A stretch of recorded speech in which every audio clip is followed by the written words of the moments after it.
Yo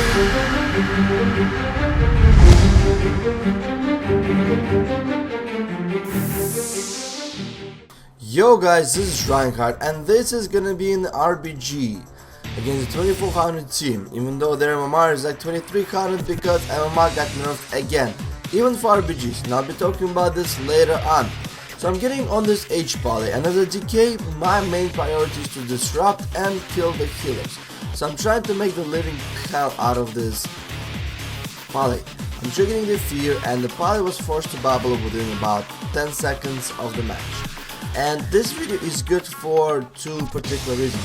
Show you guys how to make a really good recovery, and on top of showing some good unholy gameplay.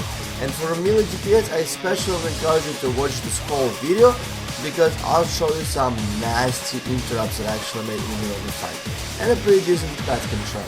So I'm getting back on the H poly because we do need to clear up their polys, their healers. And unfortunately did actually kill our healers, so it was just DPS versus DPS. And we just went down like freaking crackers, so to say, because yes, we did lose here. So I'm gonna just fast forward out here to the next fight. I'm getting resurrected, and the next thing that we're gonna try to assault would be blacksmith, and that would not go well at all. At this point, of course, as you know, World of Warcraft players are like a 13-year-old emo rager, so everybody starts raging, everybody starts blaming each other until me and Red Leader said something. Hey guys, shut the fuck up, let's regroup and let's get it. We got this team, so let's give it a try. Anyway, so we're fighting again in a BS again, and it's fast forwarded because it's not one of the main fights that you guys should be watching. So let's just fast forward here really quickly. As soon as we're done, we're raising up, and now we're going to LM, and now this fight will actually be a whole lot of fun. I'm playing Affliction, by the way. For those who don't know me, I do play Affliction in RBGs, in arenas, pretty much everywhere. So I'm putting all the aids here, and I'm trying to assault this priest and keep up his inner focus. So during that time, I did stun him, I did stun his inner focus. For all the melee out there, make sure you're saving your stuns when the healer pops immunity to interrupts. And it's very, very fun to watch them joke. So I switched to H poly really quickly, and then I'm switching to a shaman. I'm putting my pet back, and I'm charging to get another interrupt. Let me actually rewind it really quickly. I am planning on releasing one of the best pet management videos ever for Unholy DKs. But take a look at this. I'm ordering my pet to walk a little bit to the side, and then I'm charging heal at the last moment, make sure he's not jerking. With this kind of a control, you can actually easily rack up a lot of interrupts. There's an add-on, Battleground Targets, and if you guys look to my left, the guys are actually do take a lot of damage, and I wanted to exponentially to put a lot more harm into it by simply actually just triangulating the shaman. And I'm switching to H poly. As Unholy DK, yeah, make sure you guys switching around. Unholy DK is very well capable of actually killing a healer with a just lock and boomkin dot stun. But the problem here arises is when the Unholy DK gets either peeled, or the other healer puts like her Earth Shield, Pain Separation, buff, and whatever the other defensive stuff. Then you won't be able to solo the healer with the dot stun. I got another Mind Freeze on the shaman out here. So with that said, you gotta have to be switching. Switch on the Earth Shield, switch on the Pain Sap, switch and call it out, so your other team will know what to do.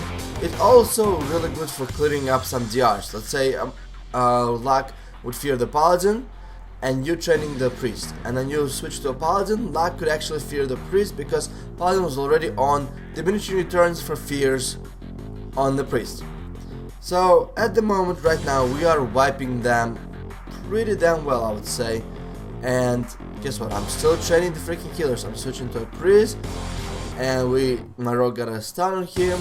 There was a smoke bomb. Actually the smoke bomb was a bit too late in my opinion, and we're just killing them. And they're raising up. We're trying to get the assault, and they got a couple master spell stuff, but we still managed to actually capture a lamp. And from this point on, I'm actually gonna be defending the node. This fight and this RBG fight is actually very, very lengthy because they're two really good teams fighting at each other. I'm still training the Paladin like there's no freaking tomorrow. I know everybody's like, yeah, DKs, take those kills, whatever it is. But guess what? We do need to kill healers. We got into a full pet stun into a blanket spell lock on a poly after he pulled his Aura Mastery. In fact, there was a stun, and once his Aura Mastery vanished, we got a full spell lock on him.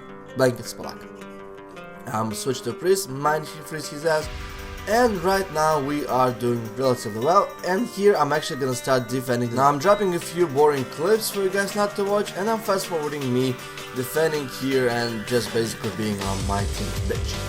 I put my pad right next to the flag, so in case somebody's gonna assault, well, my pad is gonna actually defend it. And right now I'm getting assaulted by a fire mage. He did put a blanket count to spell on me, but here's the thing, guys. You put a blanket count spell lock on DK when he's about to die, not before.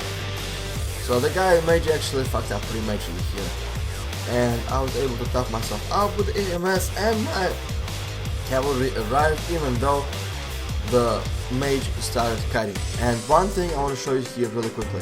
The other team is running double mage. That's why I put my pad next to the flag, and I'm turning my camera around to see if there's anybody assaulting the flag. Because last thing I want to do is be fighting this mage and actually find out in the process that my flag is getting captured by somebody else. That would have been very, very terrible.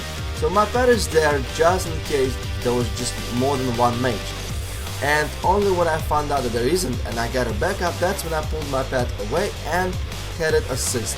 The guy blinked it, and I still pad charged him and got his cauterize out, and he died like a freaking cracker himself. Now you guys know that I'm defending the node for like after captured LM, right? So how good could I be on interrupts as a DK? Well, let's take a quick look out here. I am defending, I'm just fast forwarding it, and this one right over here is actually where I'm gonna be showing you guys the interrupts. Recount show, and this is the interrupts. I did 8 interrupts plus the pad, 9 interrupts, which is triple the interrupts of somebody else under me right now at the moment while still defending at the land. So anyway, right now we were at such a significant advantage because we did a ninja couple rounds and we did defend a lamp after we captured, that the team actually, our team was winning by a huge margin. I'm gripping this boomkin, and we got some solar beam on him for some reason. I don't know, it's better to put solar beam actual killers. I was a bad solar beam now that I'm looking at the video and commentating it. And guess what, I'm pushing them out of the center. The reason why I'm like doing it is because you want to push out the healers out, and that means the DPS is gonna push that. I quickly switched to a lock and I got a full mind freeze him. Now notice this boomkin is being a hero, so I did what DKs should do. Grabbed a little bit back and let the boomkin overextend his healers, and his healers pulled back, so they're not in the back free casting anymore, and they actually push towards the flag, which is not that great for us, but their poly is getting very, very dangerous as well. So I decided to pop the AMS offensively, mind freeze his heal and kill him like a freaking cracker. Now I'm still on the priest, training the priest here, and the priest is gonna go down as well as the other guys in that too. Now make sure when you guys picking up some crumbs off the table, make sure every crumb dies in agony. Very painful agony, so to say. Okay, so we have another battle going on in here, and we're gonna have a lot of incoming to LM because there's guys that are getting very, very aggressive, so to say. And I'm putting a standard right behind here, so it's not gonna be that easy for the enemy team to poke, and I'm gripping priest in. So right now we actually did something really good here. They did not notice the flag itself, and I did grip them to put them out of position. And of course the first thing I do is I actually get on the healers, I pestilence around, and I drop this in decay to rack up some damage. As in holy decay you do need to do a lot of damage, otherwise people are not gonna get you, because everybody thinks that frost is so much better than unholy. Quite frankly, because there's probably not a lot of good unholy decays out there, or the good unholy decays are forced to play frost because people tell them to do so. I put a full strangulate on the poly, he trinketed it, and then he juked one of my mind freezes. Yes, I do get juked every now and then, because quite honestly I cannot read up other people's mind in terms of when are they gonna try to juke or not. So don't get surprised that people sometimes get juked. Juking is really piss easy thing to do. So anyway, my pet got shackled, which was really good by Priest, and then he popped inner focus because I did stun him quite a bit of times, so he adapted it pretty well. And right now at this point in time, both teams are kind of going at it and we have no idea who is going to be winning. I did switch to mage really quickly and I got a full mind freeze on him, and I'm switching instantly to a shaman, but they tried to knock me off the wall, but of course I was just a little bit too far and it did not work out very well. I got a full stun on H-Poly and I'm training H-Poly at this moment right now. And guess what, guys, you notice how many times I pestilence? Yes, you do have to pestilence quite a bit. Quickly switching to a shaman into another full time mind freeze. Quite honestly, this is what your job as a DK, be a disruptor and the killer. And I gripped one of his heals right now, and I'm gonna mind freeze this heal again. So the shaman got effectively locked out of 3 spells. Out of 3 spells, healing spells that he casts, he got locked out on all 3 of them. They did, however, recapture the mines, so we just won with the 2 flags. And as you guys can see, my damage was pretty competitive. And if we add the necrotics on top of it, my damage should be probably on number 2 position, right behind the boom kit. I like how the necrotics really appear to be very sneaky. And once time my team bitched about it until I linked about 180 necrotics in one RBG, and then everybody's like, oh, that's awesome. So this is the recount for the last match, and guys, keep in mind that I was on a guarding duty, so I couldn't get a lot of interrupts, or as much as I would have roamed pretty easily. So right now, as you guys can see, I did roughly about 33-35% of the entire RBG interrupts. That's enemy team included. Not only my personal team, it's the enemy team included. 33% of 20 people. That's actually pretty significant, and as a DK, it's your job to do so. So please start doing it. Thank you guys for watching, and до свидания.